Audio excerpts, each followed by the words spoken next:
자, 이번에 다음 기사 좀 넘어가겠습니다. 유튜브 얘기입니다. 과징금 얘기도 있어요. 보시죠. 유튜브에 칼 뽑은 여당. 가짜뉴스 단속 안 하면 과징금이다. 이렇게 어제 대책이 있었어요. 민주당 허위 조작 정보 종합 대책 이렇게 돼 있습니다. 플랫폼 사업자에게, 그러니까 유튜브입니다. 유튜브를 운영하는 기업을 말하죠. 플랫폼 사업자에게 단속 의무를 부과했다. 해외 사업자 책임 대폭 강화해서 위반된 매출액의 10%를 과징금. 매출액의 10%면 엄청납니다. 여기 보시면 뭐 팩트체크 인증기구도 신설한다. 그러나 야당과는 온도 차이다. 그래서 입법, 이거 난항 아니겠느냐 또 이렇게 전망을 해놨습니다. 관련 기사 하나 더 있습니다. 보시죠. 여당, 가짜뉴스 놔두면 유튜브에 과징금이다. 이렇게 어제 대책이 나왔죠. 그러자 야당에서는요. 보수 유튜버 두드러 잡으려고 그러는 거냐? 이렇게 또 지적을, 비판하고 있습니다. 지금 유튜브 채널 중에서 사실상 구독자가 굉장히 많은 쪽이 사실 보수 성향이라는 이런 얘기가 꽤 있었잖아요. 그러니까 야당에서는 이거 보수 성향 유튜버들 겨냥한 거다. 이렇게 또 나오는 겁니다. 민주당 특위 종합대책 발표했습니다. 뭐 이런 내용입니다. 자, 그럼 여기서요. 관련 영상, 발표 영상입니다. 확인해 보겠습니다.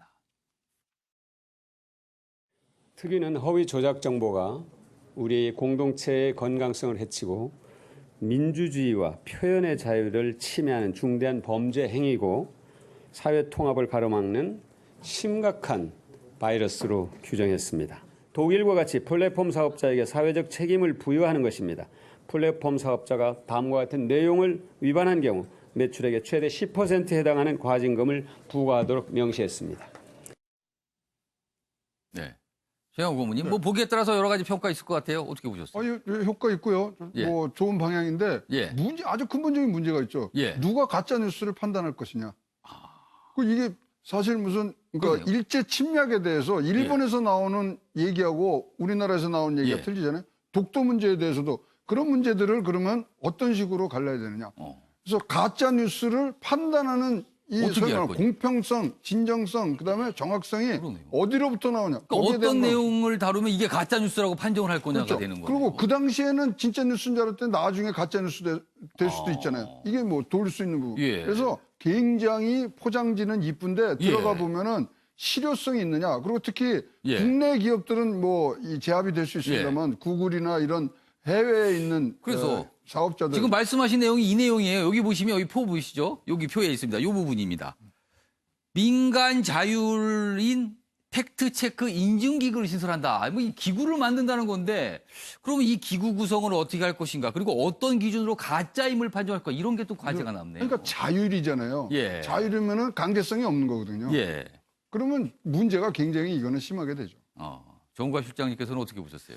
예, 항상 충돌이 되죠. 이렇게 규제와 예. 표현의 자유 이 문제 학자들 간에도 여러 논란이 있습니다. 근데 지금 이제 정부 여당에서 제시한 거는 표현자도 허위 조작 정보라고 했습니다. 그러니까 어떤 의도성을 갖고 허위 사실에 대해서 지속적으로 계속 의도성을 갖고 유포하는 행위에 대한 말씀하셨듯이 어떤 상당히 어떤 중간 지점에 있는 것을 찾아내는 게 굉장히 쉽지 않을 겁니다. 어떤 뭐 정성적인 평가가 되는 부분들에 대해서는 상당히 논란이 있을 수 있습니다만 뭔가 사실과 다른 게 뻔함에도 불구하고 의도성을 갖고 유포시키는 행위들이 있거든요. 그러니까 그 어떤 점들은 어떤 사회 통합 차원에서도 여러 가지 이제 문제로 지적돼 왔습니다. 그렇죠. 오랫동안. 그러니까 그 부분에 대해서는 그냥 방치하기 어렵다는 판단을 한 것 같고 특히 이제 구글이라나 외국 어떤 플랫폼 사업자에 대해서는 우리가 응징할 수 있는 게 없거든요. 그러니까 스스로 스스로의 어떤 그 플랫폼 사업자에게 우선 단속의 의무를 부여하면서 자정기를 갖게 하겠다는 그런 의미인데 어쨌든 이거는 최종 확정되기까지는 뭐 당장 야당 반발도 있고 국회 논의 과정에서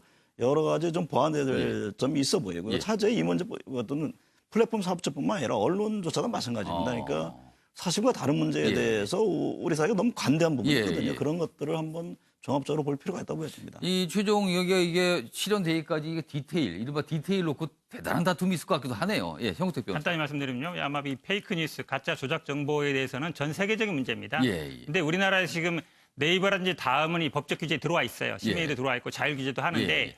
구글이라든지 아니면 뭐 트위터라든지 예. 페이스북은 안 들어와 있습니다. 근데 예. 이 업체들이 미국이나 유럽에서는 어떻게 하느냐? 그 규제는 범위 다 들어오고 있습니다. 스스로도 들어가 있고. 어찌 보면 외국에서와 좀 다른 현상을 보이는 거죠. 당연히 들어오는 게 저는 맞다고 봅니다. 알겠습니다.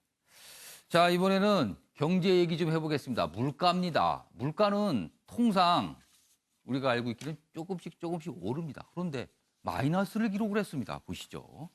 소비자 물가 사상 첫 마이너스다. 점점 커지는 디플레이션 공포. 디플레이션은 모든 자산가치 물가가 다 내려가는 겁니다. 싸진다고 좋은 게 아니거든요. 싸지면요. 재산도 싸지는 겁니다. 그럼 다 문제가 발생을 해요. 통계청이 9월 0.4% 하락을 발표했습니다. 폭염 등 기상 여건, 정부 정책 영향 탓이 아닐까 뭐 이런 분석이 있는데 일반 소비자들 체감과는 차이가 크다. 그러니까 일반 소비자들 실제 자주 사는 물건은 다 비싸졌어요. 근데 물가 또 내렸다 그럽니다. 그러니까 소비자들은 이게 무슨 소리인가 그러는 겁니다. 지금요. 연말 내년 초까지 이런 마이너스 물가 이어질 가능성이 있다. 여기 표를 좀 잠깐 봐주실까요? 매달 이 월별 물가를 공개하는데 9월에 이제 마이너스 0.4입니다. 그리고 여기 8월 보시면 0으로 돼 있죠. 근데 여기도요. 소수 둘째 자리까지 계산하게 되면 이제 여기도 마이너스거든요. 근데 이게 이제 반올림 때문에 0으로 표시되지만 그러면은 그렇게 따지면은 2달 연속 마이너스를 기록한 겁니다. 그러니까 이게 심상치 않다는 겁니다. 관련 기사 더 있습니다. 보시죠. 매일경제입니다. 정부는 농산물값 급락 탓이라고 하지만 알고 보면 불황에 따른 수요 부진일 수 있다. 이게 걱정되는 거예요. 수요 자체가 이게 부진하면 뒷받침을 못하는 거잖아요. 물가 하락 공급 요인 크다지만 계절 일시적 요인 뺀 근원 물가를 따져봐도 0%대다. 인플레이션, 기대 인플레이션 하락, 수요 위축, 물가 하락, 악순환. 뭔가 계속 나빠지는 이 고리를 타는 게 아닌가 걱정이 된다고 합니다. 최영호 고문님. 네. 어떻게 보셨어요? 이거 걱정을 해야 되는 겁니까? 아니면 일시적입니까? 걱정을 많이 해야죠. 왜냐하면 예. 다른 것보다 기대 인플레 하락이 가장 중요한 문제입니다. 왜냐하면 예. 앞으로 물건이 더 싸질 것 같으면 오늘 안 사죠. 어. 그러니까 이제 악순환이 고래가 되고 예. 지금 사실 이제 제조업 붕괴가 그냥 실물 경제의 위기로 지금 나타나고 있는 부분들이 있기 예. 때문에 합니다만은 이제 디플레이션이란 말을 지금 써야 되느냐 말아야 되냐. 디플레이션의 원래 정의는 2년간 예. 물가가 마이너스일 때라고 IMF에서 2년간 뭐한 수십 프로씩 떨어지는 상을 사실 말하죠. 지금 이제 작년에 너무나 올랐었죠. 폭염 때문에 물가들이. 근데 그거 빼고도 지금 내려오는 부분들이 있고요. 예. 아까 앵커가 굉장히 좋은 지적을 해주시는데 이름은 자산 가격이 하락할 수밖에 없습니다. 예. 그러면 악순환의 고리로 가기 때문에 예. 특단의 조치가 지금 굉장히 필요한 그러한 지표들이 지금 8월, 9월에 나오고 있다.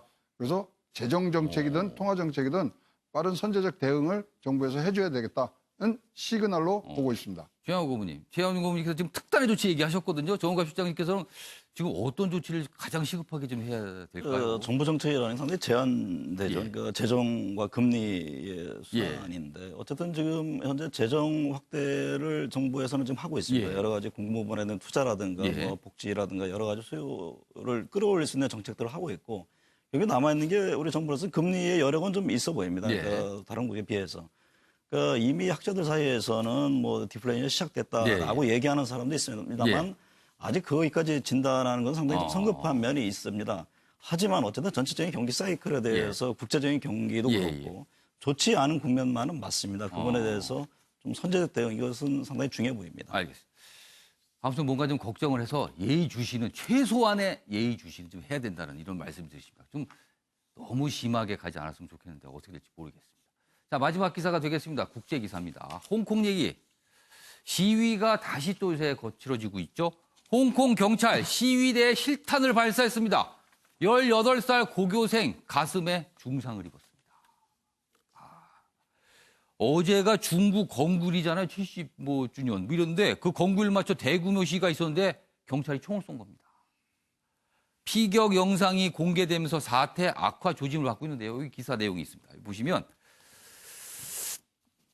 가슴에 박힌 총알을 빼내는 수를 받았는데 심상 왼쪽 3cm 지점, 그러니까 심장이 아닌 폐에 총상을 입었습니다. 아직 천만다행이죠. 이 정도만 됐어도. 아무튼 홍콩 심상치 않은 상황으로 가고 있습니다. 다음은 김유진 아나운서가 전하는 이슈컷입니다. 보시죠. 이슈들을 사진으로 살펴보는 시간 이슈컷입니다. 첫 번째 이슈 태그는 실시간 제보입니다. 제18호 태풍 미탁이 예상보다 빠르게 이동하고 있습니다. 오늘 자정쯤 전남 해안에 상륙해 내일까지 많은 비를 뿌릴 것으로 예상되는데요. 수원시는 태풍특보가 내려지면 실시간 제보를 받는 오픈 채팅방을 운영한다고 밝혔습니다.